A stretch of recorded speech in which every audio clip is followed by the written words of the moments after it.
Hello दोस्तों, स्वागत है आप सभी का। तो भाई आज हम लगाने वाले हैं एसएससी जीडी कांस्टेबल का exam date out mega live test. ठीक है जी, जो कि इस वक्त टेस्ट पर चल रहा है। ठीक है, लाइव मॉक। आप सबको पता होगा कि आपके जो एसएससी जीडी है इसकी एग्ज़ाम डेट आउट हो चुकी है और ये 23 ऑफ फेब है ना, 23 फरवरी से आपके एग्ज़ाम शुरू हो जाएंगे 2026 में। ठीक है, मतलब 2026 मतलब इसी साल में। अभी जनवरी चल रहा है, आपको पता है। और आज कितनी तारीख है? 3 तारीख है ना। तो ऑलमोस्ट 1 महीना 20 दिन ऐसे करके मान लो आप। तो 50 दिन आपके पास रह गए हैं। ठीक है, बढ़िया तरीके से आपको करना क्या है, डेली मॉक टेस्ट लगाओ, रिवीजन करो। अभी तक आई होप कि आप पढ़ रहे होगे, है ना। पढ़ाई लिखाई आपकी पढ़ाई आपकी अच्छी चल रही होगी। अब डेली मॉक टेस्ट लगाना है, रिवीजन करना है। जो टॉपिक्स रह गए हैं उनको कंप्लीट करिए और रिवीजन करिए मल्टीपल टाइम्स, है ना, बार बार। और मॉक टेस्ट तो ज़रूर से ज़रूर लगाना है आपको डेली। ठीक है। अ, इस 2026 वाले जीडी का हमारे ये पहला मॉक टेस्ट होगा, है ना। आप सबको पता है कि जो हमारा चैनल है इसकी शुरुआत ही एसएससी जीडी के साथ हुई थी, है ना। मैंने ये शुरू इसलिए किया था, मतलब ऐसा कुछ ऐसा इरादा नहीं था कि ये चैनल चलाना है। कुछ दोस्त हैं हमारे, उनको बस ये था कि मैं टाइम मेरे पास नहीं रह पाता था, इसलिए मैं चाहता था कि उन चारों पांचों दोस्तों को एक साथ चीज़ों को सॉल्व करा पाऊँ। इसलिए मैंने क्या किया कि एक यूट्यूब चैनल बना के मैंने कहा इस पे मैं अपलोड कर दूंगा। आप लोगों के साथ साथ बाकी लोग भी इसका सॉल्यूशन देख सकेंगे। तो इस तरह से चीज़ें शुरू हुई थी। तो आप लोगों ने इतना प्यार दिया। बहुत सारी मतलब चीज़ें मैं कर भी नहीं पा रहा था। मैं सोच रहा था कि और बहुत सारी चीज़ें की जाएं, बट वो सब नहीं हो पाई, काफ़ी सारी चीज़ें। पर उसके बावजूद आपका बहुत सारा प्यार रहा इस चैनल के प्रति। तो उसके लिए आप सबका बहुत बहुत आभार, है ना। और काफ़ी दिनों से आप लोगों के कमेंट्स आ रहे थे, पर्सनल मैसेजेस आ रहे थे इंस्टाग्राम पे कि एसएससी जीडी के लिए शुरू किया जाए। तो फिर भाई देखो, ये तो हो नहीं सकता कि एसएससी जीडी के लिए ना किया जाए शुरू, है ना। मेनली आपका ही उठाया हुआ चैनल था, तो अब यही शुरू करेंगे, है ना। तो आज हम इसका सीरीज़ का पहला मॉक लगा रहे हैं और कोशिश करेंगे अब रेगुलर रहा जाए। ठीक है। सॉरी। ठीक है जी। तो चलिए फिर अ, शुरू करते हैं, है ना। जैसा कि आप सभी लोग जानते हैं और जो लोग नहीं जानते मैं उनको बता देता हूँ कि यहाँ पे हम देखेंगे इस मॉक टेस्ट का सॉल्यूशन। और इसमें आप सीख क्या सकते हैं, अप्रोच, एग्जाम ओरिएंटेड अप्रोच, कि आप किस तरह से एग्जाम में विद इन टाइम क्वेश्चंस को सॉल्व करेंगे। कैसे आप कई बार ऑप्शन आंसर तक पहुँचेंगे। कैसे आप कई बार यूनिट डिजिट आंसर तक पहुँचेंगे। और इसी तरह की बहुत सारी छोटी छोटी सी चीज़ें जो आपका एग्जाम में बहुत सारा समय बचा सकती है, वो आप यहाँ पे सीख सकते हो। ठीक है जी। तो चलिए शुरू करते हैं आज का मॉक टेस्ट। और आप सबको पता है कि थोड़ा सा एसएससी का पैटर्न भी चेंज हुआ है, तो वो सारी चीज़ें भी आपको देखने को मिलेंगी, है ना। चलिए शुरू करते हैं।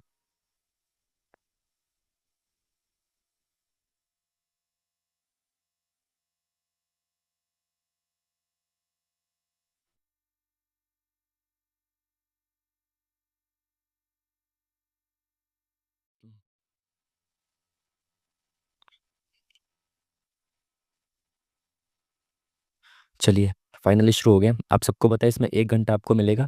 4 सेक्शन है आपके। अ, ये कौन सा है, इंग्लिश और हिंदी में से एक आपको चूज़ करना होगा, है ना, यहाँ पे। ठीक है। सॉरी यार, खांसी हो रही है भाई। तो हिंदी इंग्लिश में से एक आपको चूज़ करना होगा यहाँ पे। ठीक है, नया इंटरफेस कुछ ऐसा रहेगा, है ना। और उसके बाद आपका मैथ्स, रीजनिंग और फिर जीके जीएस। ठीक है। तो 4 सेक्शन आपको अटेम्प्ट करने, 1 घंटा है, मोर देन सफिशिएंट, है ना। हो जाता है 1 घंटे में, कोई दिक्कत वाली बात है नहीं। ठीक है, मैं आपको समझाते हुए करते हुए चलूंगा। तो पहला सेक्शन किसका है, रीजनिंग का, है ना। पार्ट 1 से ही शुरू करेंगे और इसी तरह से चलते हुए चलेंगे, है ना, सीक्वेंस में। बाकी मेरा जो, मैं आपको सजेस्ट करता हूँ कि भाई आप सबसे पहले जीके जीएस ख़त्म कर सकते हो। उसके बाद हिंदी को ख़त्म करके, या फिर हिंदी को एंड में भी कर सकते हो, जीके जीएस ख़त्म करके फिर रीजनिंग करो, फिर मैथ्स करो। उसके बाद थोड़ा सा टाइम बचता है उसमें हिंदी कर दो, क्योंकि हिंदी के लिए 4-5 मिनट काफ़ी होते हैं। ठीक है। तो एंड में आप हिंदी को कर सकते हो। बाकी जिसकी जो भी अप्रोच है, जो भी आपकी स्ट्रेटेजी है, उस पर कायम रहे, चेंज ना करें। ठीक है। अभी मॉक टेस्ट लगाते वक्त थोड़ा सा आप एक्सपेरिमेंट कर सकते हैं। बाकी एग्जाम में एक, मतलब जो आप डिसाइड करके जाएं उसी पे चले, है ना। अभी मैं क्या कर रहा हूँ, मैं ऐसा करता हूँ कि पहले जी ये रीजनिंग कर लेता हूँ, उसके बाद मैथ्स कर लेंगे, फिर जीके जीएस कर लेंगे, है ना। जीके जीएस एंड में इसलिए रखा है क्योंकि समय के हिसाब से मैं देख लूँगा कि आपको समझाना है चीज़ों को या नहीं समझाना, है ना। मतलब कुछ चीज़ों को एक्सप्लेन करना है या नहीं करना। शुरू में टाइम हो जाता है तो फिर बाद में दिक्कत होती है। ठीक है। 2 मिनट तो ऐसे ही ख़राब कर दिए। चलो चलते हैं, है ना।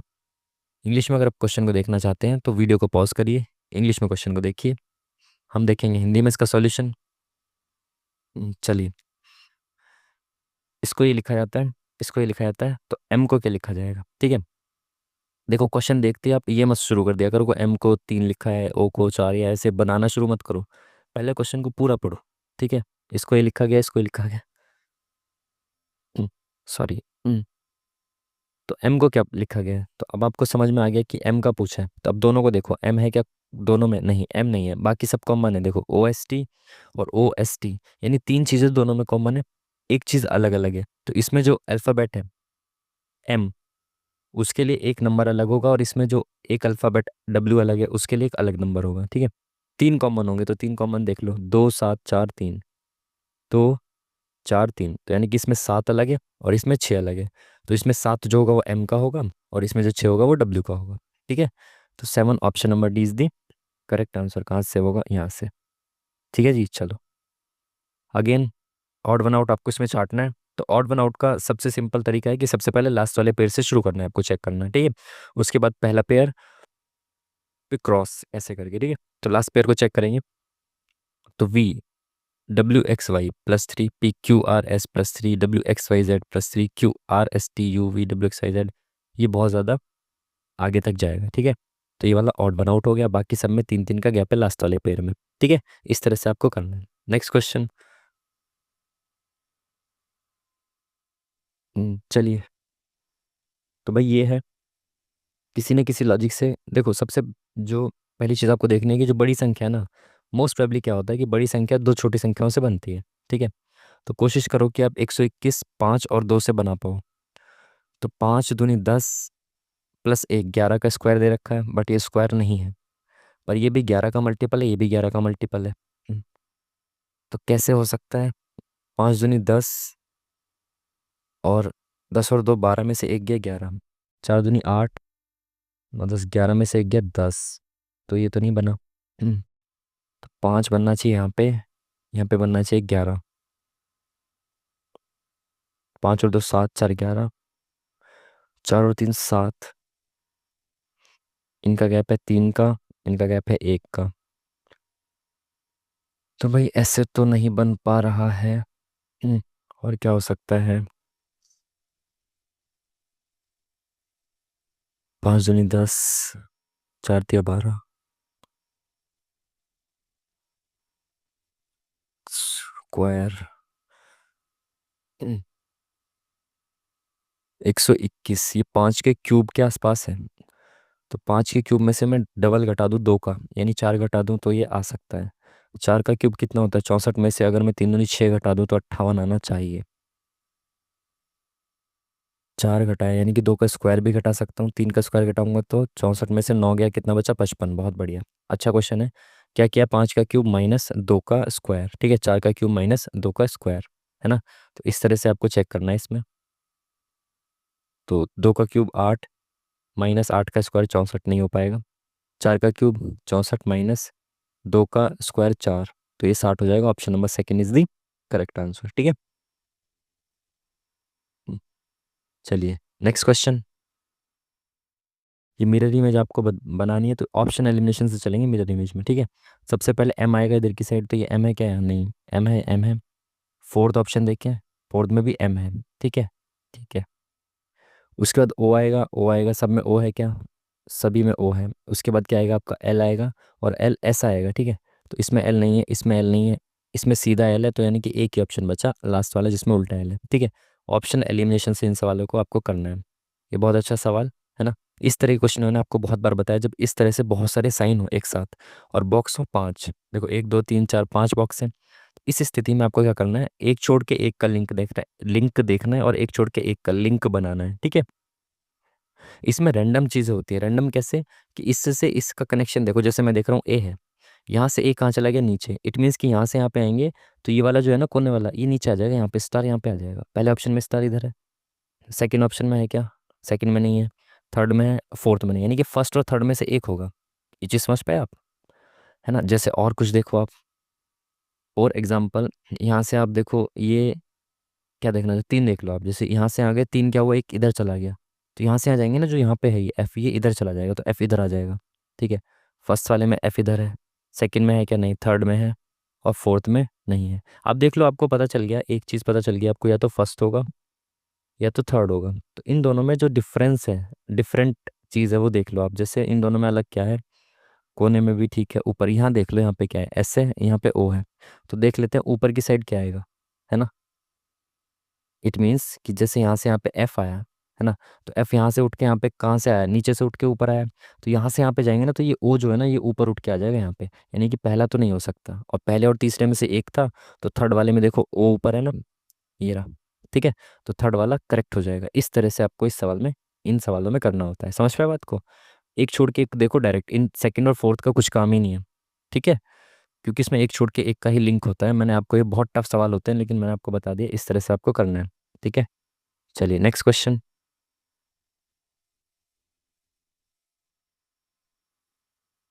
चलिए, क्या बोला इसने क्वेश्चन में? सभी लक्कड़बग्घे पांडा हैं, तो सारे लक्कड़बग्घे पांडा हैं। कुछ हिरन भैंस है, तो हिरन और भैंस यहाँ पे नहीं है, तो आगे बढ़ो। कुछ लक्कड़बग्घे बिच्छू हैं, तो ये कुछ लक्कड़बग्घे क्या है? बिच्छू हैं। ठीक है। अब क्या रह गया? कुछ हिरन भैंस है, तो हिरन और भैंस यहाँ पे दिख नहीं रहे, तो हिरन को अलग बनाना, तो कुछ हिरन भैंस है। ठीक है। कुछ पांडा हिरन है, तो कुछ पांडा, पांडा का यहाँ है और हिरन यहाँ है, डायरेक्ट कनेक्शन दे रखा है या नहीं? कुछ लकड़बग्घे भैंस है, तो भैंस ये रही और लकड़बग्घे ये रहे, डायरेक्ट कनेक्शन है क्या? नहीं।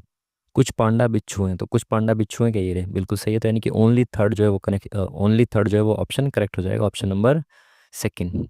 ठीक है, नेक्स्ट क्वेश्चन। इसको इंग्लिश में करना पड़ेगा क्या? लो भाई, इंग्लिश में देख लो। डब्ल्यू का अर्थ प्लस एक्स का ये सब है, तो वाई का अर्थ क्या है? 12। वाई का अर्थ क्या है? इंटू। तो 12 इंटू 14। डब्ल्यू का अर्थ है प्लस 18, एक्स का अर्थ है -32, जेड का अर्थ है डिवाइडेड बाय 4। तो 4 × 8 = 32। तो इसकी मल्टीप्लाई करेंगे, 14 दूनी 28, 14 × 14 = 16, प्लस 18 - 8, 18 में से 8 गया, बचा 10, 168 और 10 178। तो option number 1 is the correct answer. ठीक है जी, चलिए नेक्स्ट क्वेश्चन।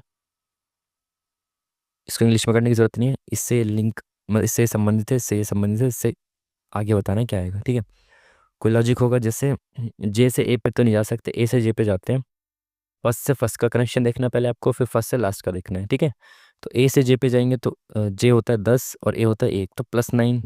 ठीक है, इधर से इधर। ठीक है, डी से एस, तो डी होता है 4 और एस होता है आपका 19, तो 15, तो +15।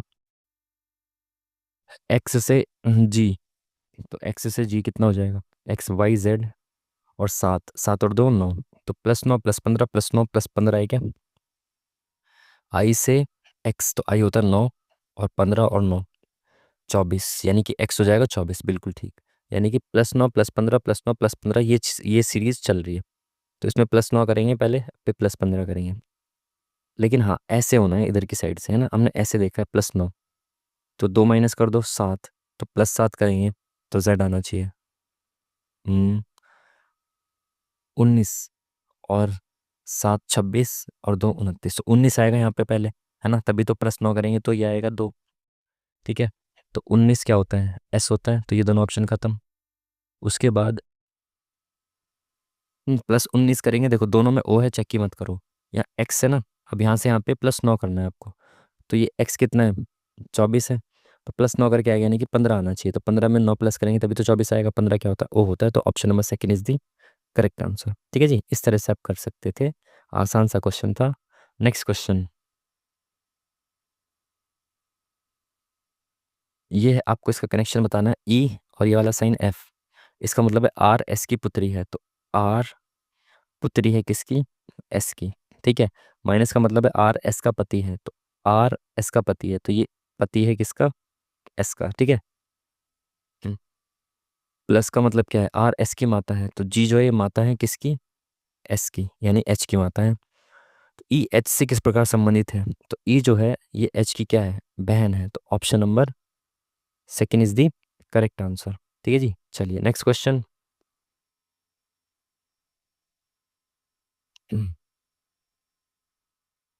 प्लस का अर्थ माइनस, ये सब करना है आपको, तो माइनस का अर्थ क्या है? माइनस का अर्थ है इंटू, तो 13 इंटू 182, इंटू का अर्थ है डिवाइडेड बाय 14, 14। डिवाइड का मतलब है प्लस 25, प्लस का मतलब है, प्लस का अर्थ है माइनस 16। ठीक है, तो 13 इंटू 14 एकम 14, और कितना बचा, 4 14 दिया 42, प्लस 25 में से 16 गया, कितना बचा, 9 बचा। ठीक है, तो ये 9 बच गया। ये कितना होता है, 169 होता है, और plus 178। Option number C is the correct answer. Next question. इसको ये लिखा जाता है, इसको ये लिखा जाता है, पूछा क्या, इसको क्या लिखा जाएगा। देखो कनेक्शन चेक करने की कोशिश करो। जी क्या होता है, जी का नंबर होता है 7, तो 7 को यहाँ क्या लिखा हुआ है, या तो 4 लिखा हुआ है, या इसके पीछे 13 लिखा हुआ है, या 3 लिखा हुआ है, कुछ भी हो सकता है। तो थोड़ा सा एक एक आगे और बढ़ो। आर कितना होता है, 18 होता है। तो यहाँ पे 18 को अगर यहाँ, इसको जी को 4 लिखा है, तो क्या किया, -3 किया है। 18 होता है आर, तो इसमें भी -3 करके 15 लिख दिया है। समझ पाए बात को, बिल्कुल सही है। ठीक है, ओ होता है 15, 15 -3 करेंगे तो 12 आना चाहिए, लेकिन इसने 20 किया है। तो हो सकता है ओ में +5 किया हो। क्यों, क्योंकि ओ क्या है, वॉवेल है। ठीक है, ये सब क्या है, ये आपके क्या है, कॉन्सोनेंट है। ठीक है, ये व्यंजन है और ये स्वर है, तो हो सकता है व्यंजन में -3 किया हो और स्वर में +5 किया हो। देखो यू भी व्यंजन है तो +5 किया है क्या, 21 से 5 किया 26, बिल्कुल सही। पी क्या है, व्यंजन है। यू को मैंने व्यंजन बता दिया, कि यू स्वर है, सॉरी।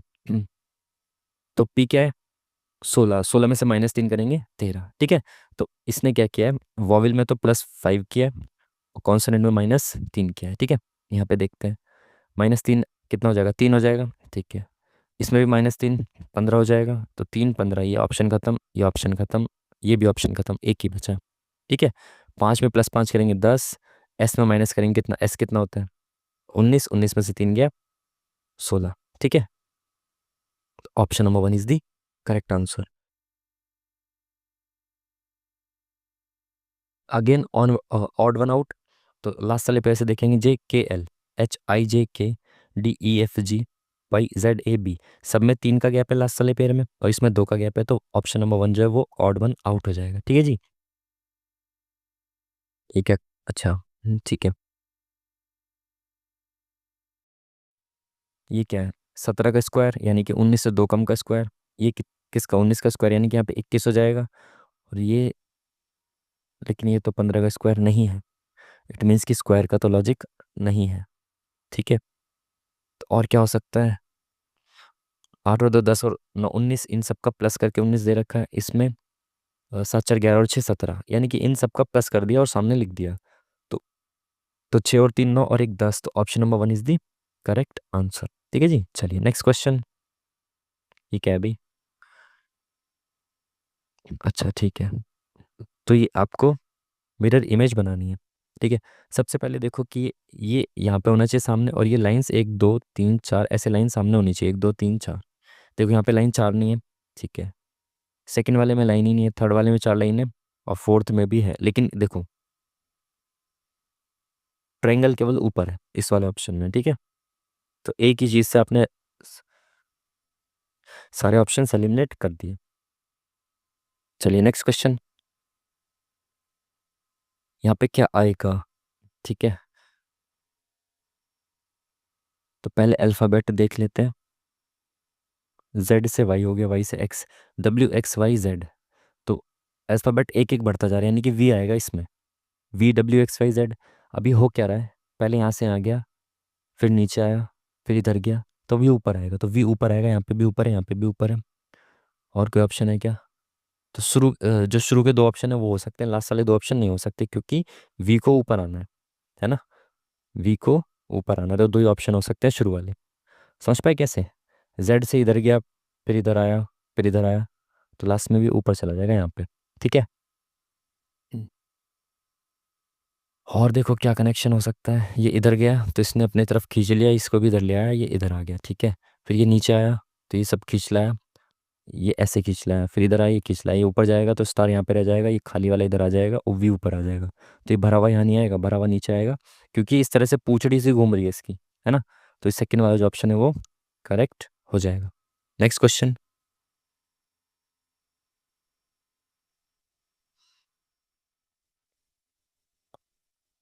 क्या बोला इसने, कुछ लाइट पंखे हैं, कुछ लाइट पंखे हैं, सभी पंखे स्विच हैं, तो सारे पंखे स्विच हैं। सभी तार लाइट हैं तो सारे तार लाइट है, तो यानी कि लाइट के अंदर है सारे तार। ठीक है, ठीक है। सभी तार पंखे हैं तो तार का पंखे से डायरेक्ट कनेक्शन है क्या? नहीं। कुछ तार स्विच हैं तो तार और स्विच का डायरेक्ट कनेक्शन है क्या? नहीं। कुछ लाइट स्विच हैं तो कुछ लाइट स्विच हैं क्या? ये थर्ड वाला करेक्ट हो जाएगा, ऑप्शन नंबर ओनली थर्ड, यानी option number 4 is the correct answer. ठीक है जी। चलिए, इसको क्या लिखा जाएगा ये आपको बताना है। तो ठीक है, फर्स्ट से फर्स्ट का लिंक देखिए, फिर फर्स्ट से लास्ट का लिंक यानी कनेक्शन आपको देखना है। ठीक है, M से O, MNOEFGHI +4, T से Z, तो 20 से 26, तो पहले +2 किया, फिर +4 किया, फिर +6 कर दिया, और H से P यानी 8 से 16 यानी कि +8 कर दिया, 2 4 6 8 ऐसे चल रहा है। STU A से +4 किया, ठीक है, 2 4 6 8 ऐसे चल रहा है। तो YZA, तो A से शुरुआत होगी, फिर +4 होगा, सब में आई है, चेक ही मत करो, +4। इसमें +6 होगा, आई के बाद सब में आ रहा है, चेक ही मत करो, +4। ठीक है, उसके बाद +8 होगा, 2 4 6 8, तो एल में 8 प्लस करेंगे, सब में टी है, चेक ही मत करो। उसके बाद 10 प्लस करेंगे ओ में, तो 10 प्लस करने के बाद क्या आ जाएगा? 25 आ जाएगा। 15 और 10 25 होता है, तो 25 क्या होता है? वाई होता है। तो ये ऑप्शन खत्म, ये ऑप्शन खत्म। ठीक है, उसके बाद 12 प्लस करना पड़ेगा, किसमें? डब्ल्यू यानी 23, 12 3 2 5 2 और 1 3, इसमें से 26 घटाओ, है ना, क्योंकि 26 अल्फ़ाबेट के बाद दोबारा से शुरू हो जाएगा। तो 26 4 30 और 5 5 और 4 9, यानी कि आई आ जाएगा, ये ऑप्शन भी खत्म। Option number 4 is the correct answer. Next question. चलिए, इनमें से इनका कुछ कुछ मतलब है, देख लो, इनसे पढ़ लो इसको जल्दी से। प्लस का अर्थ है डिवाइड, इनटू का अर्थ क्या है? पहले ब्रैकेट देखो, बोर्ड मास में क्या होता है? ब्रैकेट, ब्रैकेट के अंदर वाला ब्रैकेट, सबसे अंदर वाला ब्रैकेट पहले सॉल्व होता है। देखो, ये एक ब्रैकेट है यहाँ पे ब्रैकेट के अंदर, और ये अलग अलग दो ब्रैकेट है, पहले इनको सॉल्व करना है, फिर इस पूरे ब्रैकेट को सॉल्व करना है। तो इनटू का मतलब क्या होता है? देख लो, इनटू का मतलब है माइनस। तो 16 25 में 16 के कितने बचे? 9 बचे। माइनस का अर्थ क्या होता है? देख लो, माइनस का अर्थ है प्लस। ठीक है, और डिवाइड का अर्थ है इनटू, तो यहाँ पे इनटू कर दो, तो 3 दूनी 6, 9 और 6 15, तो ये वाला ब्रैकेट खत्म, यहाँ पे आ गया 15। प्लस का अर्थ क्या है? प्लस का अर्थ है डिवाइडेड बाय। माइनस का अर्थ क्या है भाई? माइनस का अर्थ है प्लस। ठीक है, तो 3 और 2 5, तो ये कितना हो गया? 5 तिया 15 3, ये पूरा ब्रैकेट खत्म। डिवाइड का अर्थ क्या है? इनटू है, और 5, तो 5 तिया 15, option number second is the correct answer. Next question. Series से आगे क्या आएगा आपको बताना है। 3 चौक 12, लेकिन यहाँ पे मल्टीपल नहीं है, यानी कि 3 में +9 कर दो, 9 और 3 12, यहाँ पे कितना प्लस हो रहा है? 40 50 17 +18, यहाँ पे कितना हो रहा है? 5 7 6 7 7 7, यानी +21। तो 3 3 के गैप पे प्लस हो रहा है क्या? देखो, यहाँ पे 3 का गैप है, तो हो सकता है आगे 12 प्लस हो रहा हो, फिर 15 और फिर 18 और फिर 21, बिल्कुल हो रहा है। पहले 9 और फिर 3 12, तो 12 में 12 प्लस करेंगे 24 आ जाएगा। फिर 12 के बाद कितना प्लस होगा?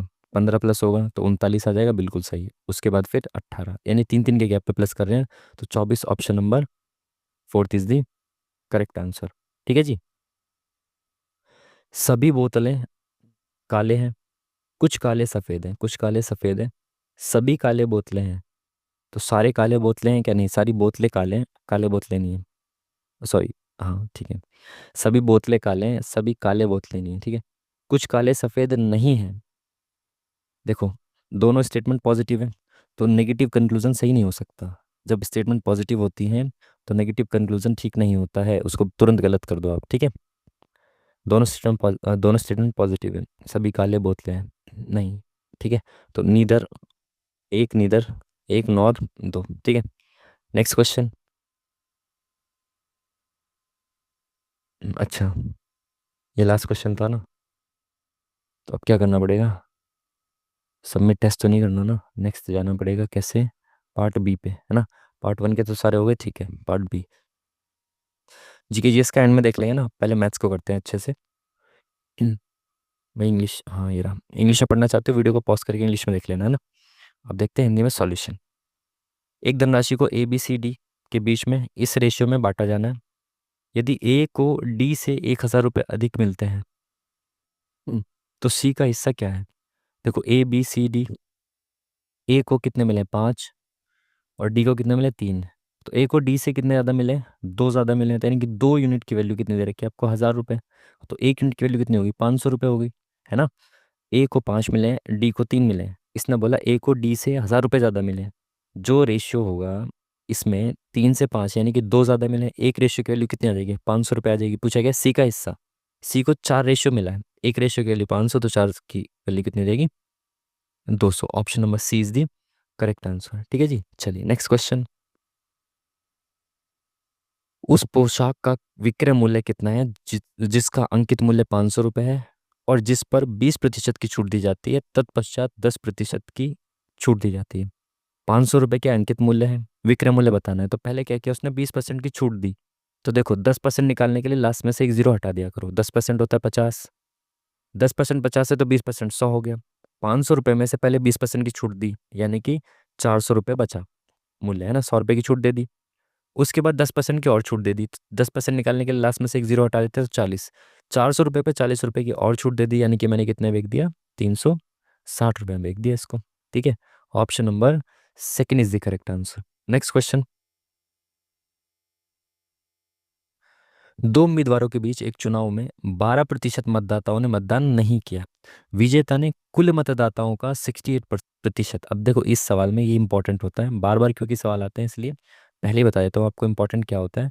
यहाँ पे इसने बोला विजेता को कुल मतदाताओं का, जिसने वोट डाला, जितने ने वोट डाला उसका नहीं, कुल जो वोटर्स थे उनका 68% इसको प्राप्त हुआ है। ठीक है, और ये अपने प्रतियोगी को इसने इतनों से हरा दिया। ठीक है, मतदान करने वाले कुल कितने लोग थे ये बताना है आपको। देखो इसको ऐसे माना करो सिंपल कि 100x लोग थे, ठीक है, 100x टोटल लोग थे, इसमें से 12% ने मतदान नहीं किया, यानी कि 88x ने मतदान किया है बस, है ना। 100x का 12% 12 हो गया, 88x ने मतदान किया, इसमें से दो व्यक्ति हैं, एक ए है और एक बी है। जो जीता है उसको कुल मतदाताओं का, यानी कि जो 100 मतदाता हैं इनका कुल का कितना मिला है, 68%, यानी कि इसको 68x वोट मिले। टोटल वोट कितने पड़े हैं, 88x, इसको 68 मिल गए तो इसको कितने मिले होंगे, 20x मिले होंगे, है ना, सिंपल सी बात है। तो इसके इसके बीच का अंतर कितना आ गया, 40x आ गया, ओ सॉरी 48x आ गया। ये जो है ये जीता कितने वोटों से है, इसको 20 मिले हैं, इसको 68x मिले, तो ये कितनों से जीता है, 48x से। अब देखो ये मत सोचना यहाँ पे किसको 100 बनाना है, नहीं, उसने जो सवाल में बोला था ये बोला था कि टोटल वोट्स का जो जीता है ना उसको टोटल वोट्स यानी कि 100x का 68% मिला है।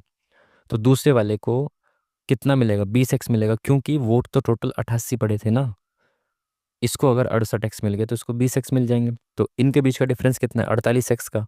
और वो यही बोल रहा है कि वो हारा कितने मतों से है, 2880, यानी कि 48x से वो हारा है, यानी 48x की वैल्यू है 2880।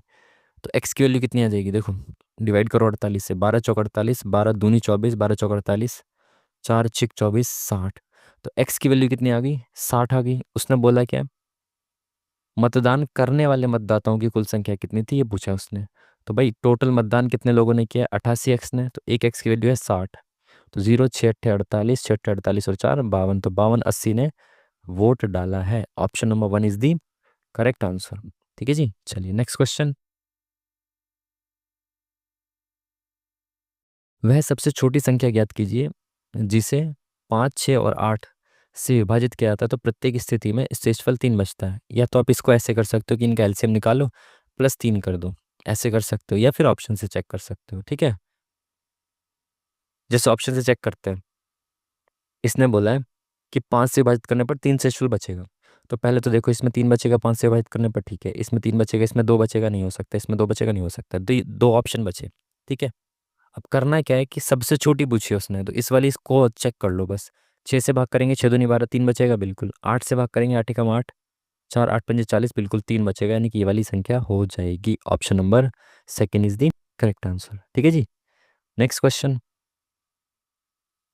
दो संख्या इस अनुपात में है, यदि उनका एचसीएफ इतना है तो दोनों संख्याओं का एलसीएम कितना होगा। देखो जब भी संख्याओं का रेशियो दिया जाए और एचसीएफ दिया जाए तो एलसीएम क्या होता है, देखो सीधा आपको याद रखना है कि एलसीएम होता है दोनों का रेशियो इंटू एचसीएफ। ठीक है, 6 × 5 × 3 ये होता है एलसीएम, याद रखना सिंपल। तो 15 छिक्के 90, option number C is the correct answer. ठीक है जी, नेक्स्ट क्वेश्चन। दो संख्याओं का अनुपात 9:5 है। यदि बड़ी संख्या से 8 जोड़ा जाए, बड़ी संख्या में 8 जोड़ा जाए और छोटी संख्या में 4 घटाया जाए तो बड़ी संख्या छोटी संख्या की दोगुनी हो जाती है। देखो, ये दो संख्या मैंने मान ली, ये 9x है और ये 5x है। ठीक है, बड़ी संख्या में 8 जोड़ा जाए तो बड़ी संख्या में हमने 8 जोड़ दिया। ठीक है, और छोटी संख्या में 4 घटाया जाए तो छोटी संख्या में से हमने 4 घटा दिया। ठीक है, तो बड़ी संख्या छोटी संख्या की दोगुनी हो जाती है। तो अगर छोटी संख्या 1 है तो अब बड़ी संख्या कितनी हो गई, 2 हो गई। ये इनका रेशियो हो गया। समझ पाए बात को? तो ये 1 इधर चला जाएगा, ये 2 के साथ आ जाएगा, यहाँ पे मल्टीप्लाई हो जाएगा और ये 1 यहाँ से चला गया। तो ये बन गया मामला। ठीक है, 9x+8 बराबर 10x-8। ठीक है, ये 8 इधर आ जाएगा, ये 9x इधर जाएगा तो x बराबर कितना आ जाएगा, 16 आ जाएगा। पूछा क्या है, बड़ी संख्या। तो बड़ी संख्या हमने क्या मानी है, 9x। तो ये कितना हो जाएगा, 16 9 144। तो option number C is the correct answer. Next question, 20 का कितना प्रतिशत ये है? तो इसको रख दो पहले ऐसे करके, 20 में से इतने मिले हैं तो पूछ रहा कितना प्रतिशत है, तो इंटू 100 कर दो। तो 20 से कम 20, 20 पंजे 100, 5 पंजे 25, एक के बाद पॉइंट आ गया, 2.5%। खत्म काम। ठीक है, नेक्स्ट क्वेश्चन,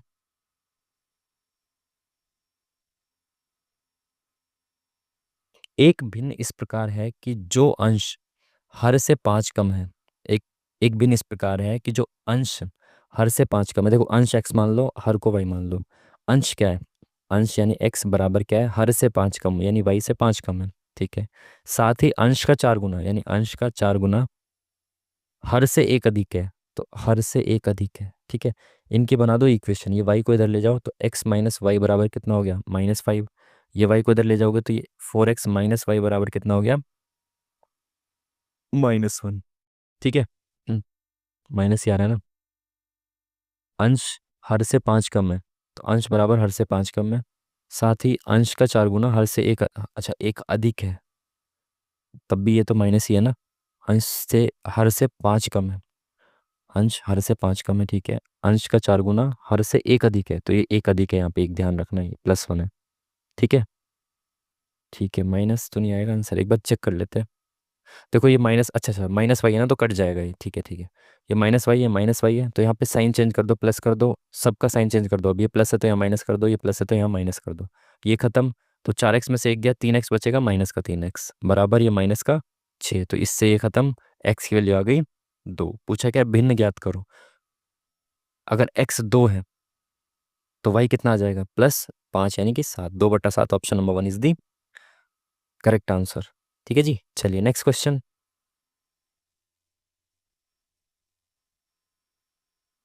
तीन संख्याओं के एक समूह में दूसरी संख्या पहली की 3 गुनी है। तो ऐसे लिख लो, पहली, दूसरी, तीसरी। ठीक है, दूसरी संख्या पहली की 3 गुनी है तो पहली अगर 1 है तो दूसरी संख्या कितनी हो जाएगी, ऐसे लिख लो, पहली संख्या 1 है तो दूसरी संख्या 3 गुनी है, इसकी 3 हो जाएगी। और तीसरी की 2 गुनी है, दूसरी संख्या के बारे में बात चल रही है। यहाँ पे अगर और है तो ये पहली वाली संख्या के बारे में बात कर, पहले वाले जो एलिमेंट दिया ना इसके बारे में बात कर रहा है। ठीक है, जब दो एक साथ एलिमेंट दे जाएं और यहाँ पे और लिखा हो तो ये पहले एलिमेंट की बात कर रहा है। यहाँ पे जिसका या जिसकी लिखा जाए तो ये सेकंड वाले एलिमेंट की बात कर रहा है। ठीक है, बिल्कुल ठीक है। दूसरी संख्या पहली की 3 गुनी है तो पहली की 3 गुनी है दूसरी संख्या। ठीक है, और तीसरी की 2 गुनी है, यानी कि दूसरी संख्या तीसरी की 2 गुनी है तो तीसरी 1.5 होगी। या इसको ऐसा करो, डबल बना दो, इसको 2 करके इसको 6 कर दो, इसको 2 कर दो, है ना, डबल कर देते, पॉइंट का गेम ही खत्म। इसको 3 कर दो, 1.5 दूनी 3 हो जाएगा। ठीक है, पहली संख्या अगर 2 है तो दूसरी 6 हो जाएगी, तीसरी 3 हो जाएगी। ठीक है जी, बिल्कुल ठीक है। तीनों संख्याओं का योग 55 है। आप समझ पाए बात को, दूसरी संख्या पहली की 3 गुनी है तो पहली की 3 गुनी हो गई है, और तीसरी की 2 गुनी है और ये तीसरी की 2 गुनी हो गई। ठीक है, बिल्कुल ठीक है। तीनों संख्याओं का योग 55 है तो तीनों को जोड़ दो भाई, 6 और 2 8 और 3 11, यानी 11 यूनिट की वैल्यू 55 दे रखी है तो 1 यूनिट की वैल्यू कितनी आ गई, 5। तो 1 यूनिट अगर 5 है, पूछे गया है सबसे बड़ी संख्या, तो ये 6 यूनिट वाली सबसे बड़ी संख्या है तो 6 पंजे 30, option number 3 is the correct answer. ठीक है जी, चलिए नेक्स्ट क्वेश्चन, 3 वर्ष पहले राम और श्याम की औसत आयु 20 वर्ष थी। 3 वर्ष पहले राम और श्याम की औसत आयु 20 वर्ष थी। जब सैयद उनके साथ शामिल होता है तो औसत आयु 25 वर्ष हो जाती है। सैयद की वर्तमान आयु क्या है? देखो, 3 वर्ष पहले राम और श्याम की आयु 20 वर्ष थी तो एवरेज आयु ठीक है, तो इनकी टोटल राम प्लस शाम की आयु 3 वर्ष, राम प्लस शाम की आयु 3 वर्ष पहले कितनी हो जाएगी, 20 दूनी 40 हो जाएगी, है ना। एवरेज 20 है, यानी कि दोनों की 20 20 है, तो सम हो गया उनका 40। 3 वर्ष पहले की बात है, तो इसमें 3 वर्ष बाद, यानी कि आज वर्तमान की बात चल रही है, तो वर्तमान में जब आएंगे तो इसमें भी 3 प्लस हो जाएगा, इसमें भी 3 प्लस हो जाएगा, है ना। क्योंकि ये क्या है, 3 वर्ष पहले की आयु है, ठीक है। 3 वर्ष बाद आएंगे तो इसमें भी +3, इसमें भी +3, यानी वर्तमान में इन दोनों की आयु का सम कितना है, 46 है, ठीक है। ठीक है, सैयद उनके साथ शामिल हो गया तो आयु 25 वर्ष हो गई है, औसत आयु। 3 लोग हो गए, अब सैयद भी शामिल हो गया, 25 एवरेज है। तो इन तीनों का सम कितना हो जाएगा, देखो 3 लोगों की एवरेज आयु कितनी है, 25, तो 3 पंजे सॉरी 25 थी या 75, तो हम तीनों की आयु का योग 75 है और दोनों की आयु का योग 46 है, तो कितना हो गया, 9, चेंज हो गया, 6 में 4 गया 2, ठीक है। तो यानी कि जो तीसरा व्यक्ति है उसकी कितनी आयु हो जाएगी, 29। Option number 4 is the correct answer. Next question,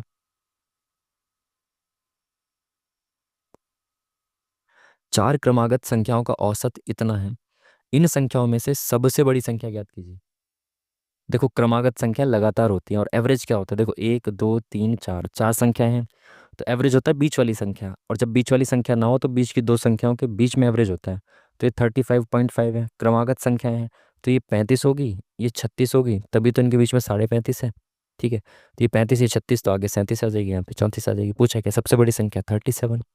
option number 1 is the correct answer. Next question,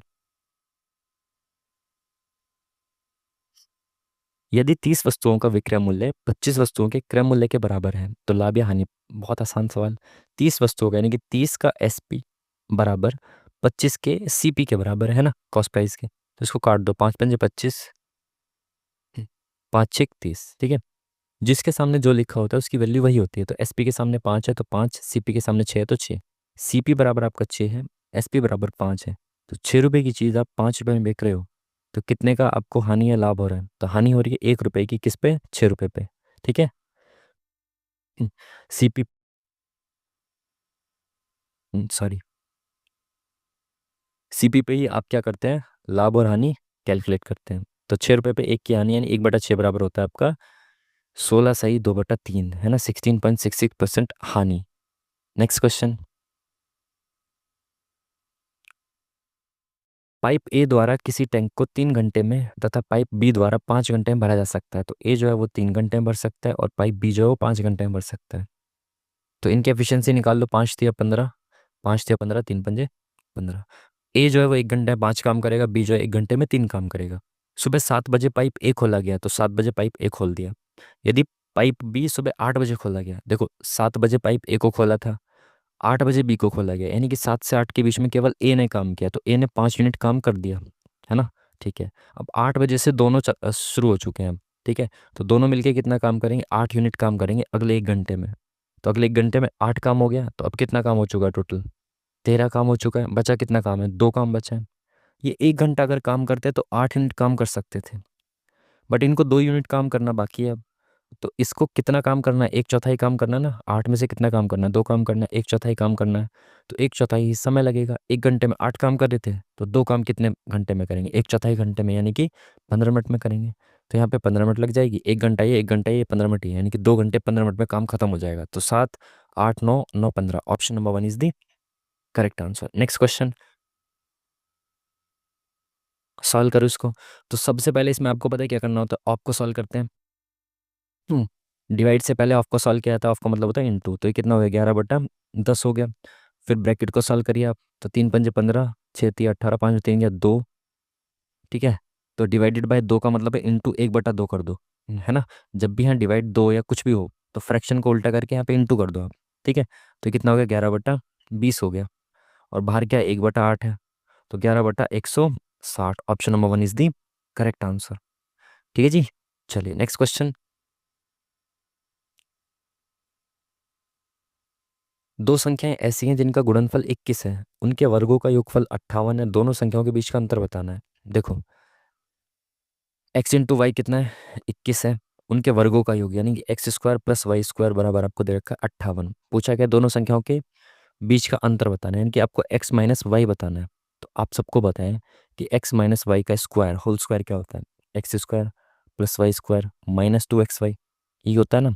तो x² + y² कितना दे रखा है, 58 - एक्स वाई कितना है 21, तो 21 दूनी 42, कितना बचा 8 में 2 गए 6 5 16। एक्स माइनस वाई का, ये एक्स माइनस वाई का होल स्क्वायर कितना है 16 है। तो स्क्वायर हट के यहाँ पे रूट लग जाएगा, तो एक्स माइनस वाई कितना आ जाएगा 4। Option number 1 is the correct answer. Next question,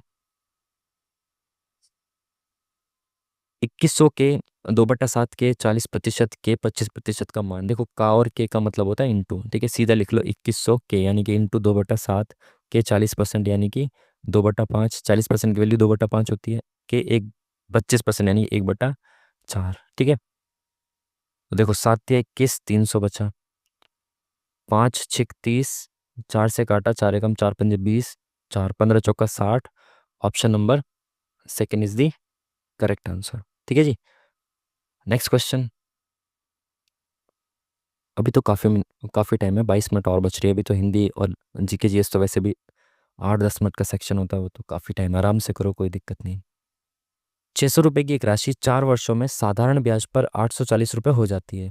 समान साधारण ब्याज दर पर कितने वर्षों में 1500 रुपये की राशि 2100 रुपये हो जाएगी। देखो 600 रुपये पर चार 4 साल में कितना ब्याज मिल गया, 840 हो गया, यानी कि 240 रुपये ब्याज इसमें ऐड हो गया 4 साल में। तो 1 साल में कितना ऐड हो रहा होगा 60 रुपये। तो 600 रुपये की राशि पर 1 साल में 60 रुपये का ब्याज मिल रहा है। 60 रुपये का ब्याज 600 रुपये पे मिल रहा है, इंटू 100 कर देंगे तो आपको रेट पता चल जाएगा, जीरो से जीरो खत्म 10। तो रेट कितना हो गया 10%, यानी 1 साल में 10% उसको ब्याज मिल रहा है, ठीक है।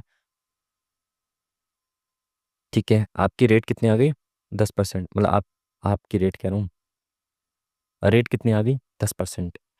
1500 रुपये हैं, 2100 रुपये हो जा रहे हैं, तो कितने रुपए का ब्याज इसमें ऐड हो जा रहा है 600 रुपये का। अगर मैं कहूँ कि 1 साल में कितने रुपए का ब्याज मिलेगा, 10% कितना होता है 150। 1 साल में 150 मिल रहा है, 600 कितने साल में मिल जाएगा 2 साल में, फिर 150, फिर 150, फिर 150, कितना हो गया 300 300 600, यानी कि 4 साल में ये 600 रुपये का ब्याज मिलेगा, ठीक है जी। चलिए नेक्स्ट क्वेश्चन, 15% और 30% की क्रमिक छूट कितने प्रतिशत एकल छूट के बराबर है। तो बहुत आसान सा आपको पता है, सक्सेसिव का फॉर्मूला क्या होता है, दो क्रमिक छूट बराबर एकल छूट। तो एकल छूट कितनी होती है X plus Y minus X Y upon में 100, ठीक है। एक्स प्लस वाई कितना हो गया 45 माइनस 15 गुणा 30 बटे में 100, तो 15 या 45, तो 450 बटे में 100 यानी कि 4.5। तो 45 में से 4.5 गया, कितना बचा 40.5। Option number fourth is the correct answer, ठीक है जी। चलिए नेक्स्ट क्वेश्चन, यदि किसी ठोस बेलन का वक्र पृष्ठीय क्षेत्रफल उसके कुल पृष्ठीय क्षेत्रफल का 2/5वां भाग है, तो उसके व्यास और उसकी ऊंचाई का अनुपात क्या है। बेलन का वक्र पृष्ठीय क्षेत्रफल क्या होता है, सॉरी 2 π r h होता है, सॉरी वक्र पृष्ठीय क्षेत्रफल उसके कुल पृष्ठीय क्षेत्रफल का 2/5वां हिस्सा है। तो वक्र पृष्ठीय क्षेत्रफल बराबर कितना है, किसका है बेलन का। तो कुल पृष्ठीय क्षेत्रफल क्या होता है 2 π r ब्रैकेट में r+h, इसका 2/5 है, ठीक है। तो इस 5 को इधर ले जाओगे मल्टीप्लाई में आ जाएगा, तो 5 दूनी 10 π r h बराबर ये 2 इससे मल्टीप्लाई हो जाएगा, 2 दूनी 4 π r, r+h। तो π r से π r कैंसिल, 2 दूनी 4, 2 पंजे 10, तो यहाँ पे बचा 5h। एक सेकेंड भाई, 5h बराबर 2r+2h, ठीक है। तो ये h इधर आ जाएगा, तो यहाँ पे बचेगा 3h बराबर 2r। तो r की वैल्यू आ गई 3, है ना, जिसके सामने जो होता है उसकी वैल्यू वही होती है। h के सामने क्या है 2। पूछा क्या उसके व्यास, देखो रेडियस दे रखी है आपको 3, और ऑप्शन में ज़रूर होगा 3/2, ये गलत हो जाएगा, ध्यान रखना। रेडियस का डबल होता है अब क्या व्यास, ठीक है, डायमीटर। तो 3 दूनी 6 हो जाएगा, और हाइट पूछिए ना, तो ये हो जाएगा 2, तो यानी कि 3/1 हो जाएगा इसका सही answer. Option number D is the correct answer. Next question,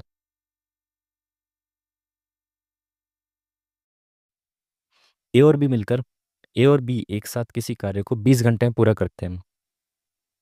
5 घंटे पश्चात ए कार्य छोड़ देता है, तो शेष कार्य को पूर्ण करने में बी को 45 घंटे लगते हैं। यदि ए अकेले पूरे कार्य को आरंभ से करता तो उसे कार्य पूर्ण करने में कितने घंटे लगते। ए और बी एक साथ 20 घंटे में काम को कर सकते हैं, तो ए प्लस बी जो है वो 20 घंटे में किसी काम को कर सकते हैं। बट इन्होंने क्या किया, 5 घंटे पश्चात ए ने कार्य छोड़ देता है, तो 5 घंटे तक इन्होंने 7 काम किया, है ना। और उसके बाद ए काम छोड़ के चला गया और बाकी काम को बी ने किया। एक चीज देखो, जब दोनों मिलकर 20 घंटे तक काम करते हैं तो पूरा काम कर देते हैं, ठीक है। बट 5 घंटे तक अगर 7 काम करेंगे तो 1/4 समय तक काम किया, तो 1/4 काम पूरा कर दिया होगा इन्होंने। भाई 20 घंटे में ये काम पूरा कर सकते थे, बट 5 घंटे इन्होंने काम 7 किया है, तो समय कितना 7, मतलब इन्होंने लिया है 5 घंटे काम किया, 20 घंटे में पूरा कर सकते हैं, यानी 1/4 समय तक इन्होंने एक साथ काम किया है, तो 1/4 ही काम पूरा किया होगा इन दोनों ने मिलके। समझ पाए। 20 घंटे में ये पूरा काम कर सकते थे, तो 5 घंटे में कितना काम करेंगे, 1/4 काम ही तो करेंगे। तो 1/4 काम इन दोनों ने पूरा कर दिया, तो बचा कितना काम, 3/4 काम बचा। तो काम का 3/4 हिस्सा बी अकेले 45 घंटे में पूरा करता है, तो काम को पूरा कितने घंटे में कर सकता है बी। तो ये 4 इधर चला जाएगा इंटू में, ये 3 इधर आ जाएगा, तो 3 एकम 3 पंजे 15 चौका 60। समझ पाए। तो बी अकेले उसी काम को 60 घंटे में पूरा कर सकता है, ठीक है। अब देख लो इनकी एफिशिएंसी निकाल दो, 60 एकम 60, 20 × 60, बी एक काम करता है, तो ए और बी मिलकर 3 काम करते हैं, तो ए 2 काम करता होगा। टोटल काम कितना है 60, ए एक काम करता, ए जो है वो एक दिन में 2 काम करता है, तो टोटल 30 दिन में पूरा काम कर देगा। Option number 1 is the correct answer. ठीक है जी। हम्म, हाँ, इसमें भी क्वेश्चंस खत्म हो गए, 16 मिनट है, आराम से करते हैं, नेक्स्ट पार्ट पे चलते हैं। हिंदी अभी इसको देख लेते हैं, जीके जीएस को देख लेते हैं ना। चलिए, निम्नलिखित में से कौन भारत रत्न पुरस्कार का पहला प्राप्तकर्ता है। आप सबको पता होगा 1954 में 3 व्यक्तियों को, क्या हुआ, हम्म, 3 व्यक्तियों को मिला पहली बार पुरस्कार, जिसमें एक थे सर्वपल्ली राधाकृष्णन, ठीक है, एक सीवी रमन साहब थे, और एक आप कहते सी राजगोपालाचारी जी। इन तीनों को मिला था पहली बार, तो इसमें से सी राजगोपालाचारी हैं और कोई तो नहीं है, नहीं, ये सेकंड इनको मिला था 1955 में, ध्यान रखना है ना। तो option number 1 is the correct answer. निम्नलिखित में से किसे शुद्ध मांग और सावधि देनदारियों के लिए तरल संपत्ति के अनुपात के रूप में परिभाषित किया जाता है। तरल संपत्ति का नकद संपत्ति, अच्छा, लिक्विडिटी रेशियो की बात कर रहा है क्या, एसएलआर की बात कर रहा है क्या। इंग्लिश में देख लेते हैं एक बार। Defined as the ratio of liquid assets to net demand and time liabilities. तो एसएलआर जो होता है वो लिक्विड फॉर्म में रखना होता है, यानी कि तरल संपत्ति के रूप में इसको रखना होता है, ठीक है। और एक सीआरआर होता है जिसको कैश के रूप में रखना होता है, एक एसएलआर होता है जिसको संपत्ति के रूप में रखना होता है, ठीक है जी। चलिए, ओलंपिक में रजत जीतने वाली पहली भारतीय महिला कौन है, पीवी सिंधु जी है ना, जिन्होंने बैडमिंटन में क्या जीता था, ब्रॉन्ज मेडल जीता था। Option number first is the correct answer. देश में आपातकाल के मामले में निम्नलिखित में से कौन मौलिक अधिकारों के को निलंबित कर सकता है। तो मौलिक अधिकार इसमें भी भाई आपके जो 20 और 21 है, ये निलंबित किसी भी स्थिति में नहीं होते हैं, ठीक है। बाकी मौलिक अधिकारों को निलंबित कर सकता है राष्ट्रपति, जितने भी चाहे उतने मौलिक अधिकारों को निलंबित कर सकता है 20-21 को छोड़कर, ठीक है। बाकी आप सबको पता है कि आपातकाल नेशनल इमरजेंसी जो होती है वो होती है 352 आर्टिकल नंबर, 356 जो होता है स्टेट में इमरजेंसी, और 360 जो होता है वो फाइनेंशियल इमरजेंसी, ठीक है। नेक्स्ट क्वेश्चन, लोक नृत्य ग्रीडा निम्नलिखित में से किस राज्य से संबंधित है। ग्रीडा, गिद्दा होता तो ठीक रहता, ग्रीडा किससे संबंधित है भाई, ग्रीडा, हम्म, ग्रीडा का कोई आइडिया नहीं है, मैं बाद में देखते हैं इसको, है ना। निम्नलिखित में से क्या भारतीय संविधान की 7वीं अनुसूची की राज्य अनुसूची के अंतर्गत शामिल है। तो 7th जो स्केड्यूल है वो 3 सूचियों में बांटता है, फर्स्ट सेकंड थर्ड, जो सेंटर सेंट्रल लिस्ट, और ये अपनी सॉरी यूनियन लिस्ट, और स्टेट लिस्ट, और कॉन्करेंट यानी कि समवर्ती सूची, ठीक है। तो ये बोल रहा है कि राज्य सूची में क्या क्या नहीं आएगा, तो बताना है। दिव्यांगजन और बेरोजगार को सहायता, तो ये सब दिव्यांगजन वगैरह ये सब तो स्टेट में ही आते हैं, ठीक है। दफन, सॉरी दफन और दफन स्थल शमशान घाट वगैरह ये भी स्टेट में आते हैं, खान एवं तेल क्षेत्रों में श्रम और सुरक्षा विनियम, जो खान वगैरह का जो क्षेत्र है सेंट्रल गवर्नमेंट के अंतर्गत आता है। ऑप्शन नंबर थर्ड जो है वो स्टेट में नहीं आएगा। ठीक है, चलिए नेक्स्ट क्वेश्चन। 2011 की जनगणना के अनुसार भारत की सबसे साक्षर केंद्र शासित प्रदेश कौन सा है? भारत का सबसे साक्षर कौन सा है? पुदुचेरी तो नहीं है, नहीं नहीं, लक्षद्वीप है आई थिंक। लक्षद्वीप ही तो है। हाँ हाँ, इसमें क्या सोचना। Next question. कौन सा भारत में एक प्रमुख लौह अयस्क क्षेत्र नहीं है? तो कौन सा भारत में प्रमुख लौह अयस्क क्षेत्र नहीं है? महाराष्ट्र, गोवा, हरियाणा, राजस्थान, उड़ीसा, झारखंड, दुर्ग, चंद्रपुर। देखो ये तो 100% होगा मेनली दुर्ग वाला एरिया, इधर वाला ही है। ये अपना जो पश्चिम बंगाल वाला एरिया है ना, ये वाला है। हरियाणा, राजस्थान, महाराष्ट्र, गोवा। तो महाराष्ट्र वाला रीजन भी जो साउथ का है, नॉर्थ में तो नहीं मिलना चाहिए ना वो लोएस्क वगैरह। राजस्थान में तो वैसे भी तांबा वगैरह ये सब मिलना चाहिए। तो आई थिंक सेकंड वाला होना चाहिए जहाँ पे लोएस्क ना मिले। हरियाणा वगैरह में तो कहाँ ही लोएस्क वगैरह है, नहीं है ना। निम्नलिखित में से किस वर्ष में अमेरिका में गदर पार्टी का गठन किया गया? बहुत इंपॉर्टेंट है ना, पढ़ा होगा आपने, एनसीईआरटी में पढ़ा होगा और एग्जाम में तो पूछा ही जाता है। 1913 में। और इससे मेन इंपॉर्टेंट व्यक्ति कौन था इसमें? लाला हरदयाल। ठीक है, नेक्स्ट क्वेश्चन। निम्नलिखित में से कौन दक्षिण भारत की सबसे लंबी नदी है? दक्षिण भारत की सबसे लंबी नदी कौन सी है? गोदावरी, जो अप्रोक्स 1500 मीटर के आसपास है। सेकंड नंबर पे दक्षिण भारत की जो है वो कृष्णा नदी है, 1400 के आसपास। थर्ड नंबर पे आपकी कौन सी आती है? कावेरी। और फिर महानदी आती है आपकी, ये आपके 860, 850 और 750 के आसपास है। ठीक है, गोदावरी नदी आप सबको पता है निकलती कहाँ से? ब्रह्मगिरी से। ठीक है, नेक्स्ट क्वेश्चन। वाणिज्यिक बैंकों में उधार दर और उधार ब्याज दर के बीच अंतर को क्या कहा जाता है? उधार दर और उधार, एक मिनट रुको। बोरिंग रेट और lending rate in commercial banks is called. Profit loss तो नहीं होता है ना? बोरिंग रेट और लेंडिंग रेट के बीच का डिफरेंस, स्प्रेड और फ्लोट। फ्लोट और स्प्रेड, फ्लोट का मतलब तैरना, स्प्रेड में फैलना। बोरिंग रेट और लैंडिंग रेट के बीच का डिफरेंस, इन दोनों में से एक होना चाहिए। फ्लोट तैरेगा, स्प्रेड फैलेगा। फर्स्ट ऑप्शन के साथ जाते हैं, बाकी लेट्स सी, गलत भी हो सकता है बट देख लेंगे ना। हम्म कल्हण एक लेखक थे जिन्होंने राज तरंगिणी लिखा। अच्छा, जिन्होंने डैश के राजाओं के बारे में एक संस्कृत कविता लिखी थी, राज तरंगिणी लिखी थी, कहाँ के? कश्मीर के राजाओं के बारे में। ठीक है, इंपॉर्टेंट है, काफी बार पूछा गया और बहुत बार मॉक टेस्ट में आ भी चुका है। ठीक है,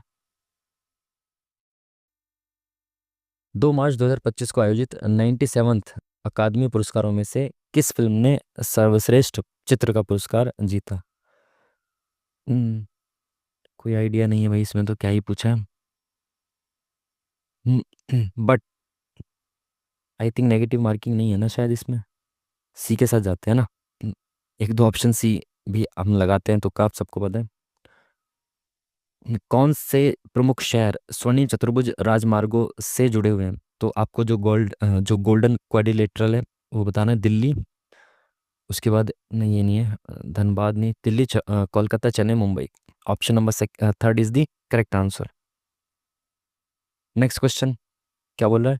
किस भारतीय राज्य की सीमा नेपाल से नहीं लगती? उत्तर प्रदेश तो मेनली बॉर्डर शेयर करता है, पश्चिम बंगाल ऊपर से टच करता है, उत्तराखंड भी हिमाचल के नीचे ठीक है टच करता है, असम नहीं टच करता। Option number fourth is the, क्योंकि असम जो है बीच बीच में है ना।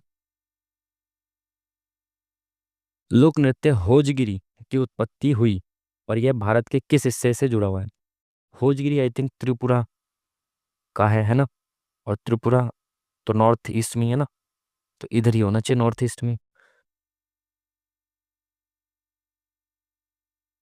जीवीए, ग्रॉस वैल्यू एडिड, किसी अ, अर्थव्यवस्था के किस क्षेत्र, उद्योग या क्षेत्रों में उत्पादित वस्तुओं और सेवाओं के मूल्य का माप है?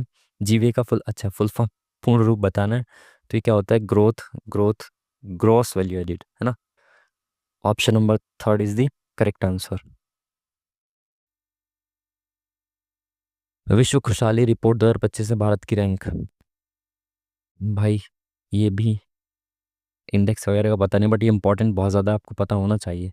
सी के साथ जाते हैं, बाकी तो देख लेंगे बाद में, है ना। ओलंपिक में पदक जीतने वाली पहली भारतीय महिला पहलवान कौन थी? तो पहली भारतीय महिला पहलवान जिन्होंने ओलंपिक में जीता था, साक्षी मलिक जी ने क्या जीता था?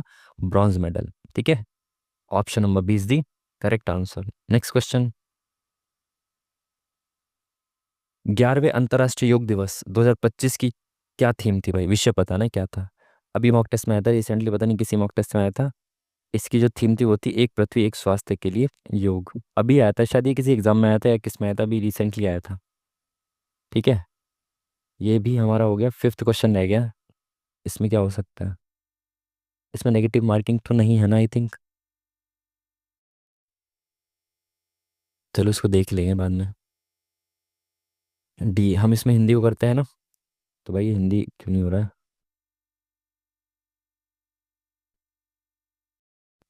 D select the section, yes. अच्छा, अभी से तो सिलेक्ट कर दो भाई। ये हिंदी क्यों नहीं सेलेक्ट हो रहा भाई इसमें? अच्छा, ठीक है, हो गया। हम्म, चलिए। सचिव ने अध्यक्ष के गले में फूलों की एक माला डाली, क्या बोल रहे हैं? रेखांकित को प्रतिस्थापित करना है, तो अध्यक्ष के स्थान पे क्या आ सकता है? सभापति, मंत्री, निदेशक। सभापति ही होता है अध्यक्ष। Next question. माँ ने डांटकर मुझसे नाचा खाया पूछा। माँ ने डांटकर मुझसे पूछा, बेटा क्यों करते हो ये हरकतें? चोर के पीछे पुलिस भागी, डैश उसे पकड़ नहीं पाई। भागी परंतु उसे पकड़ नहीं पाई। Option number 1 is the correct answer. Next question. ये क्या हो रहा है? क्वेश्चन नंबर क्यों नहीं दिख रहा? अच्छा अच्छा, ठीक है। विलोम शब्द चुनना है। सामान्य का क्या होगा? विशेष ही होता है विलोम, आम, वरिष्ठ, अन्य। ठीक है, सामान्य मतलब आम आदमी और विशेष आदमी। ठीक है, ठीक है। दिए गए शब्द के पर्यायवाची शब्द का चयन करें। स्वर्ण, स्वर्ण का क्या होता है? कंचन होता है ना पर्यायवाची। सुमन, करी, नीरज, ये तो नहीं होने चाहिए। सुमन क्या होता है? नहीं होता, कंचन ही होना चाहिए। Next question. किसी ने दरवाजा डैश है, किसी ने दरवाजा हिने खाना बनाया है, बिल बिलाया है, खटखटाया। ठीक है, नेक्स्ट क्वेश्चन। डैश विद्यार्थियों को पढ़ाता है, कौन विद्यार्थियों को पढ़ाता है? वकील। Option number D is the correct answer. अध्यापक पढ़ाता है, option number C is the correct answer. Sita के लव और कुश दो बेटे थे। रेखांकित खंड को प्रतिस्थापित करना, तो बेटे के स्थान पे क्या आएगा? प्यारे। सीता के लव और कुश दो प्यारे थे। तनया, वत्सला, तनय। तनय का मतलब पुत्र होता है, आई थिंक तनया का मतलब पुत्री होता है शायद। If I am not wrong तो तनया होना चाहिए। Next question. वह भाग ज्ञात करें जिसमें कोई त्रुटि है। आप साएं मेरे घर अवश्य आएं, मैं तुम लोगों को कुछ कीमती पुस्तकें भेंट करूंगा। आप साएं, साएं नहीं होना चाहिए, सायं काल होना चाहिए ना। आप सायं काल, सायं काल, ये होना चाहिए I think. If I am not wrong तो यही होना चाहिए। आप सायं काल। Next question. उस विकल्प का चयन करें जो जान हथेली पर रखना मुहावरे का अर्थ व्यक्त करता है। सुविधाजनक कार्य है, जान को हथेली पर रखना, जीवन को संकट में डालना। Option number third is the correct answer. Next question. तूफान से डरकर नौका पार नहीं होती। शुद्ध शब्द में वर्तनी संबंधी अशुद्धि। तूफान से डरकर नौका पार नहीं होती, लहरों से डरकर नौका पार नहीं होती है, तो तूफान यहाँ गलत है। लहरों आना चाहिए। ठीक है, सुना होगा आपने भी ये तो। अपना गुस्सा काबू में रखो, अपना गुस्सा गुस्सा काबू में करो, शांत रहो। निम्नलिखित में से किस विकल्प में उपरोक्त वाक्य में प्रयुक्त शांत शब्द का विलोम नहीं दिया गया है? तो शांत का विलोम विलोम कौन सा नहीं है? उद्विग्न, स्थिर। स्थिर का मतलब तो होता है एकदम शांत, है ना, स्थिर है। उत्तेजित, अशांत, ये सब तो विलोम है इसके, तो स्थिर ही क्या है? इसका विलोम नहीं है। Next question. रोहन कह रहा हूँ, रोहन ने महंगा सफारी सूट पहन रखा था और उसके साथ फटे हुए चमरौदे जूते पहन रखे थे। ये तो वही हुआ, सफारी सूट और उसके नीचे फटे हुए जूते। आधा गंगा आधा जमुना, दिखने में अलग से अलग लगा, रंगा सियार, आधा तीतर आधा बटेर। ये वाला शायद कल भी आया था। आधा मस्त लग रहा है और आधा बेकार लग रहा है। ठीक है, नेक्स्ट। वह उसका चश्मा भूल गया। उपरोक्त रेखांकित शब्द के स्थान पर उचित शब्द क्या होगा? उसका चश्मा भूल गया, वह उसका चश्मा, अपना चश्मा भूल गया, वह अपना चश्मा भूल गया। Next question. जो कम बोलता है वाक्यांश के लिए एक शब्द। मृदुभाषी, अच्छा बोलने वाला, कटु, बुरा बोलने वाला, मितभाषी यानी कि कम बोलने वाला। मितभाषी, मितव्ययी, मित का मतलब होता है कम, ठीक है। अरे तेरी, इसमें तो पैसेज भी है भाई। परमात्मा ने सभी नर नारियों की आंखों में डैश दिए हैं। आंखों में क्या होता है? हंसी, मुस्कान, आंसू ही होने चाहिए, है ना? और भी है क्या कुछ? आंसू ही होना चाहिए। Next question. दो की पूर्ति के लिए उपयुक्त करना भाई। इन्हीं आंसुओं के बल पर कोई साधारण मनुष्य दानव, देवता, असुर बन जाता है। कोई साधारण मनुष्य, इन्हीं आंसुओं के बल पर कोई साधारण मनुष्य दानव बन जाता है, देवता बन जाता है, असुर, निशाचर। ये तीनों तो सेम ही है ना, तो यही ऑप्शन होना चाहिए। तीनों सेम ही है तो देवता ही होना चाहिए फिर तो। Next question. और कोई राक्षस पिघल कर फिर से क्या हो जाता है? सच्चा मानव, क्रोधी मानव, अहंकारी, बुरा। सच्चा बनेगा ना राक्षस, तीनों तो ये अलग है। नेक्स्ट।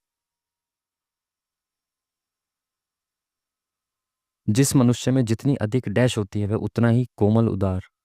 जितनी अधिक दया, बेदर्दी, क्रूरता, निर्दयता। अगेन ये नेगेटिव शब्द है, दया होनी चाहिए ना। जितनी अधिक दया होगी, जितनी अधिक दया होगी वह उतना ही कोमल, उदार और डैश इंसान बन जाता है। उदार और पूजनीय, बदनाम, घृण्य, निंदनीय। आगे नहीं, तीनों नेगेटिव शब्द हैं, पूजनीय ही बनेगा।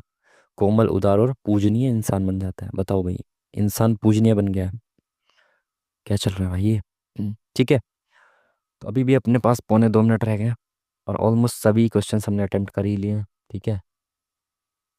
तो चलो भाई, इसको सबमिट ही कर देते हैं ना। इसमें भी हमारे 20 हो गए, मैथ्स में भी। ये क्या है भाई? अच्छा, जीके में क्वेश्चन वो, ये कहाँ का है ये?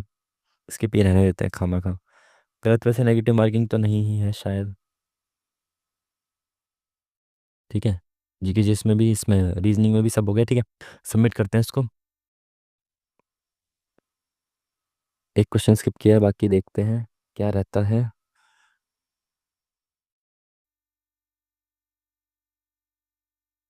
हो, नेगेटिव मार्किंग है भाई, है नेगेटिव मार्किंग है। मेरे को लगा नेगेटिव मार्किंग नहीं है शायद, पिछली बार नहीं थी ना नेगेटिव मार्किंग, इस बार है क्या? 3 क्वेश्चन हमारे गलत हुए हैं भाई। 3 क्वेश्चन कैसे गलत हो गए मुझे समझ नहीं आया। जीके जिस भी आसान सी थी उसमें एक आधा क्वेश्चन गलत हो जाता, 3 गलत हुए, तो हो सकता है शायद हमारा हिंदी में एक आधा गलत हो गया हो। मैथ रीजनिंग में तो ना के बराबर चांसेस हैं गलत हुए होंगे, वैसे भी आसान सवाल ही थे, क्या ही गलत होगा। एक स्किप किया, सही हमने स्किप कर दिया। उसमें तुक्का लगाते तो वो भी गलत हो जाता, ठीक है। तो 151.5 मार्क्स आपके हैं।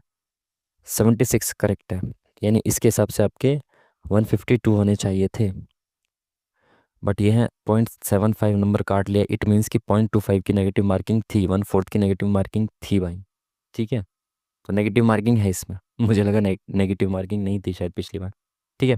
खैर जो भी है, तो भाई ये रहा अपने स्कोर। अब मैं क्या करूँगा, जो भी हमारे गलत हुए हैं और जो भी हमने स्किप किए हैं, क्योंकि 3-4 ही क्वेश्चन है, मैं क्या करूँगा, एक शॉर्ट्स वीडियो बना दूंगा, है ना। शॉर्ट्स वीडियो में क्या करूँगा, अब कल जो हमने यूपी पुलिस का है ना, अभी आप लोग जो जिसने जीडी का भरा होगा, आई होप कि वो लोग यूपी पुलिस का भी भरेंगे, है ना। यूपी पुलिस कांस्टेबल की जो वैकेंसी आ चुकी है 32K, 32,000 से ज़्यादा वैकेंसीज। तो उसके लिए भी आपने फॉर्म भरा होगा, उसकी भी तैयारी करें, तो उसका भी मॉक टेस्ट मैंने अपलोड कर दिया है, जिसका लिंक मैं वीडियो के डिस्क्रिप्शन में दे दूंगा। अब रेगुलर आपके मॉक टेस्ट आया करेंगे, यूपी पुलिस और इसके जीडी के, फिर रेलवे के, एनटीपीसी के, जो भी होगा आपके रेगुलर मॉक टेस्ट चलते रहेंगे, ठीक है। तो वो मॉक टेस्ट लगाना चाहते हो तो उसका लिंक आपको वीडियो के डिस्क्रिप्शन में दे दिया है। हालांकि उसका भी मैंने, जो क्वेश्चन गलत है उसकी शॉर्ट्स नहीं अपलोड किए, वो भी कर दूंगा।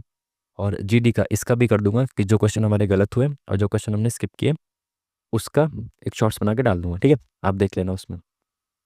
चलिए फिर मिलते हैं आपसे नेक्स्ट वीडियो में, तब तक के लिए थैंक यू वेरी मच। अच्छे तरीके से पढ़ाई करते रहिए, बढ़िया तरीके से रिवीजन करते रहिए, ठीक है। मिलते हैं आपसे नेक्स्ट वीडियो में, तब तक के लिए थैंक यू वेरी मच। नमस्कार।